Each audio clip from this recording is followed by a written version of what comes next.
So again, this morning, I'll just start out by naming what's in the room, that it's been a week. Right? I know some in our community are relieved, and many are feeling a complicated mixture of grief and disorientation. Many feel fear and uncertainty at what lies ahead, powerlessness, exhaustion. This week, I've seen tears that want to be cried welled up in people's eyes as they try to hold it together, the weariness on their faces, speaking to more than just regret over an election result where your candidate didn't win. No, it's not about that. I see people who are so tired, who are crying out, why does everything have to be so hard? Such a fight, such a struggle, so painful, so uncertain. You see people who are afraid for our future on so many levels. Again, more than just a different partisan commitment or political preference. We are afraid for the world our collective children and grandchildren will inherit. What they will have to live through as a consequence of the decisions made by their elders. And as people who are called to compassion, if we cannot understand these fears, make room in our hearts for them, well, that is our first challenge this morning. And as we conclude our stewardship season, I want to speak to this anxiety-ridden, fear-filled, grief and anger-drenched, hostile, divided moment that we are living through. Because we can have no honest, authentic, and abiding sense of what it means to be a community of hope. No hope for the kind of community that our world so desperately needs for such a time as this, unless we are willing to be honest about the world that we are living through. I know in times like these, I've heard it from some that it's tempting to fantasize about a place that we can go to where we just don't have to deal with all the stuff, right? A particular group of people, a particular place where we can just get away from it all, right? Wouldn't it be so nice? But while it's an understandable coping mechanism, and I think it's important to name this, that's a coping mechanism for a reality that is too much for our bodies and our minds to process. But it is not an act of hope, certainly not in the way that Jesus calls us to hope. And I think sometimes we so spiritualize Jesus and his message that we forget the fact that he lived among a people who were colonized and occupied by a foreign empire, by the Roman Empire. His was not a wonderful time to be human and alive, certainly not as one of the Jewish people. You see, the Roman emperor's program for peace was to rule with such a heavy fist that no one dared defy their rule out of fear, especially subjugated peoples who were not themselves Roman, but subject colonized peoples of the Roman Empire. And so hence, crucifixion appears on the scene, where they would literally line main highways with crosses and bodies of those who dare disturb the peace. A pretty effective deterrent, right? You didn't want that to be you, no matter how much you hated Rome or the emperor. To make matters worse for people like Jesus and those to whom he preached and ministered, Rome enacted its reign from afar by allying with local community leaders who then ruled over their neighbor, their kin, a little quid pro quo. You rule for Rome, you be loyal to the emperor, collect taxes for us, keep the people in order, and we'll enrich you. And that is what had happened in Jerusalem and in the surrounding villages. Herod the Great, the king of the Jews, as he fancied himself, God's chosen anointed one, and after him his 3 sons were the primary rulers of that region. And God, were they ruthless. Even the emperor, Augustus, commented on Herod's vanity and gruesomeness as a tyrannical ruler. As we hear in this morning's gospel reading, Herod is confused and he's a bit concerned because, well, he had John the Baptizer beheaded for speaking out against him and his family's rule. He's concerned that there might be some sort of prophet rising amongst them who now dares to go about the villages, once again disturbing the people, proclaiming a message similar to that which John had proclaimed, the prophets of old, rousing them to action, unsettling them. Has John come back from the dead? What is going on here? Herod is concerned. Which is to say, Jesus' message of peace from below stood in stark contrast to and it challenged the program of peace that Rome enacted from on high, which meant that it was a threat to rulers like Herod. See, it called people to be loyal to God, not to an earthly ruler, to give themselves to another kind of world, another vision for how to live as neighbors and in community, rather than to accept the status quo. And it is in that context, that matrix, that Jesus sends out his first students, his disciples. They've been apprenticing with him. They've been watching him, listening to him.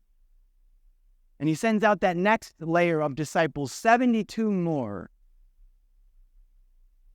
We might miss this in just reading the text, but it's pretty understandable that Herod would be disturbed by this, right? It's one thing if you have a little teacher and a small group of people just gathering in their corner over there, doing their little thing, a little cult following, whatever. But it's another to have a growing movement that doesn't require the presence of their leader to carry out that same program. And that is what Jesus is doing. He's training his disciples for the marathon that lies ahead. The work that must continue beyond his earthly presence with them. Again, given this context, what might initially seem like a deceptively simple and harmless message that Jesus therefore gives his disciples as they go out, proclaiming, whatever house you enter, first say, peace to this house. Well, it begins to take on a whole new meaning. Notice that Jesus doesn't tell them to do any sort of assessment before making this proclamation, whether this house will accept it, what signs are in the front lawn, whether their message will be heard or it'll be worth their time. He just gives them a clear message, and he calls them to go to proclaim it to all indiscriminately. And he's not naive that it will be received by all, or that is even the goal. In fact, he's pretty clear that not everyone will receive the vision of peace that those he is sending out come proclaiming. And if that's the case, he says, shake the dust from your shoes and carry on. Your mission is not to spend all your time there trying to convince people to be peacemakers, trying to convince people to care about their neighbor.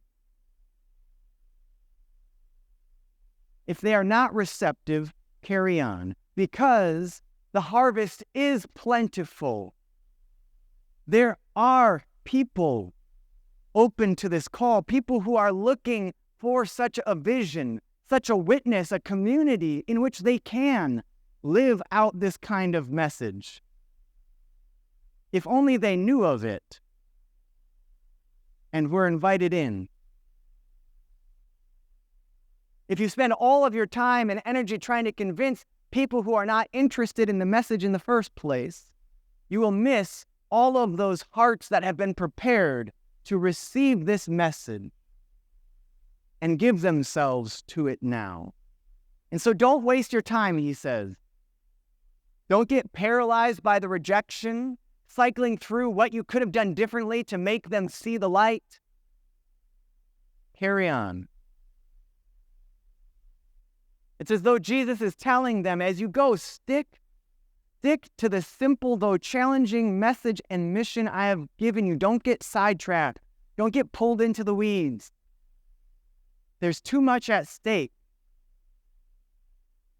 See, Jesus is trying to build a movement that embodies an alternative to what is. A community that resists the Herods and Caesars of the world, resists their program of death and despair, and instead ushers in the realm of God's love that longs to break into every place of anguish and despair and injustice. But I'm not going to do this for you, he says. I cannot do this for you, he said. I have been showing you, I've been forming you, preparing you for this moment. Now go. In fact, Jesus says, let your peace remain there or return to you. That is, in a world of great fear and uncertainty, right? The threat of violence and suffering that causes us to react in kind or withdraw in isolation.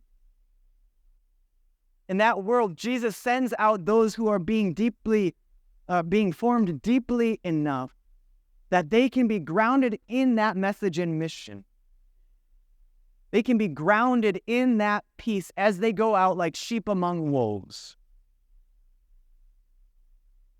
But to do the work in the world to which Jesus calls them requires the time and commitment to being formed in such a way that they can become a vessel through which the peace of God flows. Jesus doesn't just say, look at me, tell them to worship me and they'll be good. He doesn't say, just say these words to them, make them believe these ideas. He doesn't call them to bootstrap it, though, either, as if they can just will themselves to live this way, which is, of course, a recipe for disaster and burnout. It's not sustainable. That's not the call.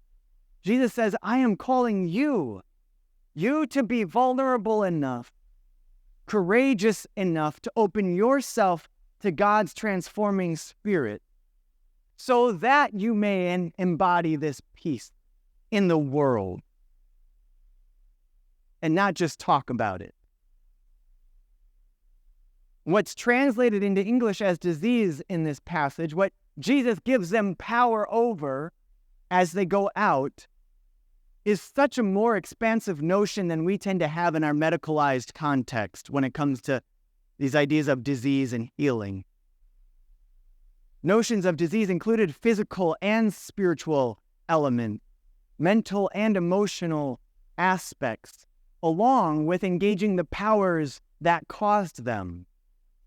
And so the solution was more, again, than just a medical fix. Take some pills, have some surgery, that kind of thing.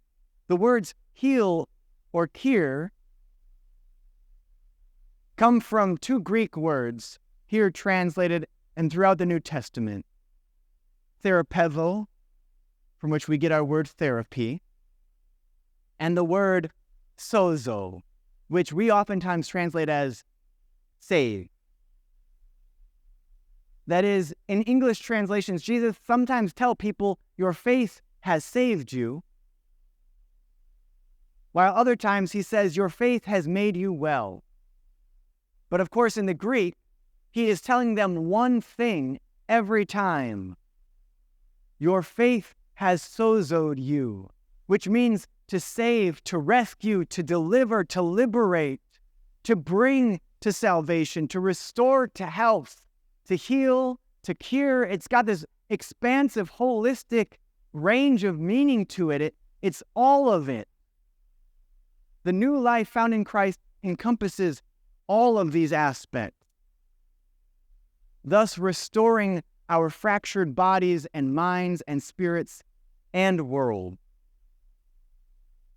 And so Jesus seeks to form disciples in community who are themselves being saved, being liberated, being healed in this way, and who are then, as they experience this, sent out into the world as apostles, taking that message and that mission with them. And lather, rinse, repeat. Gather, go. Gather, go. This is the rhythm that sustains us when the world is ending. Now, too often churches have sort of functioned to effectively outsource spirituality to paid professionals like myself, right? We pay you to do the spiritual work for us.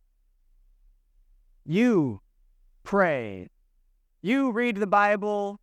You do theology. You comfort people in need. You go out into the community and do board nonprofit stuff. Meet with people in the community who are in need of help. And we will do the administrative organizational work to keep the institution going.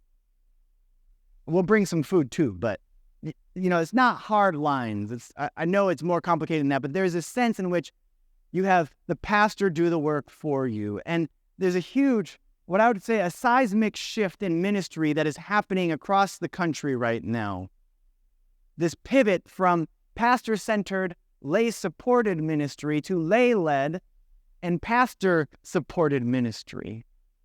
A shift from you supporting me in doing ministry to me helping equip you to do the ministry.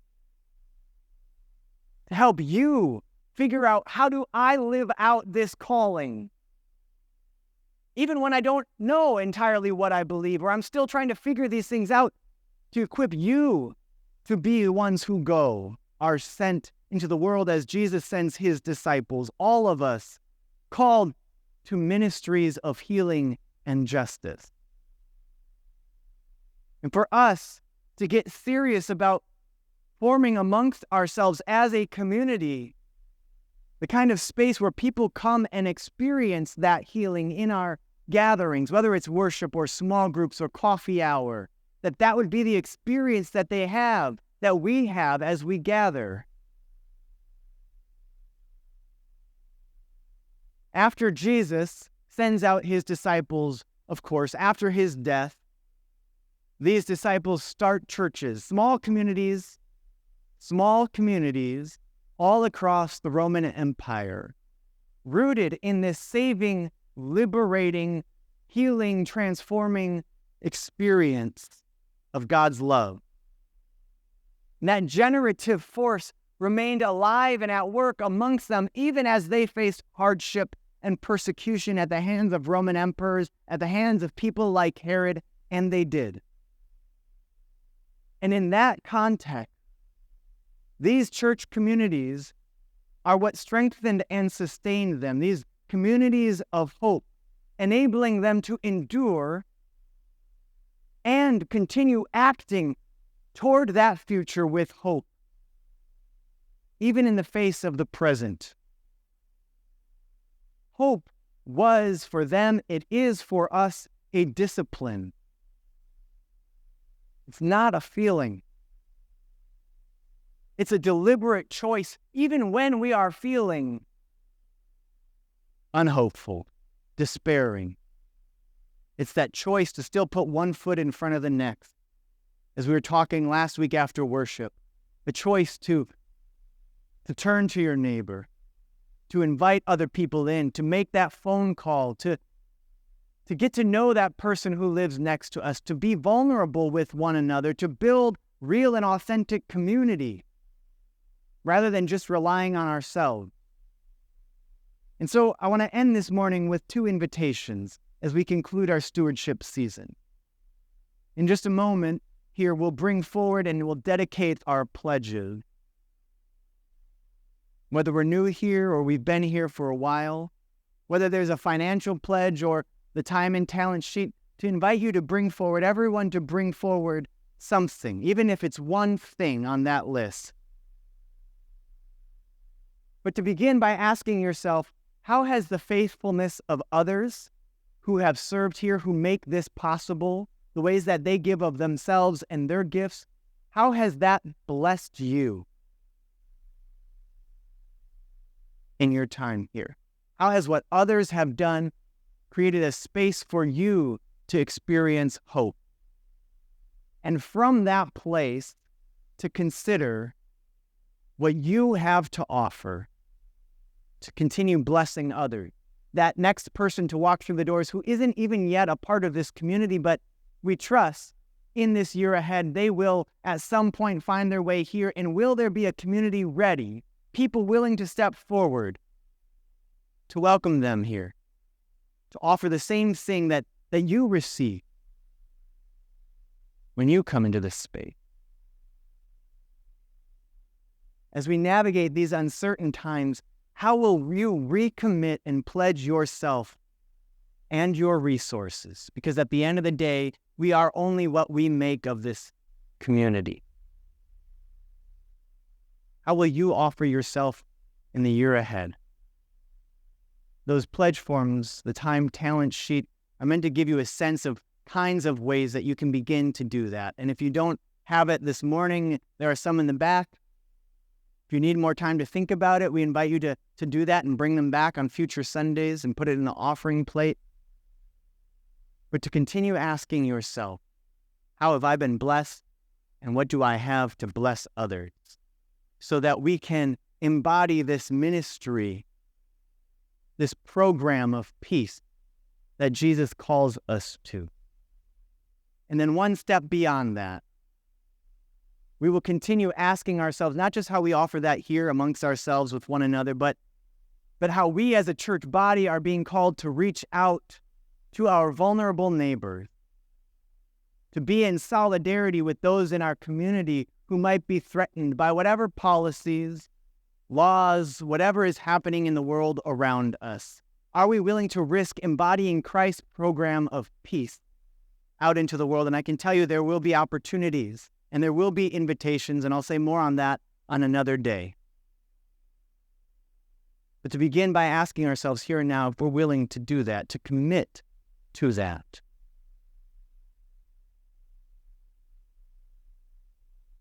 While Jesus' invitation, his program of peace, was not partisan, it was political.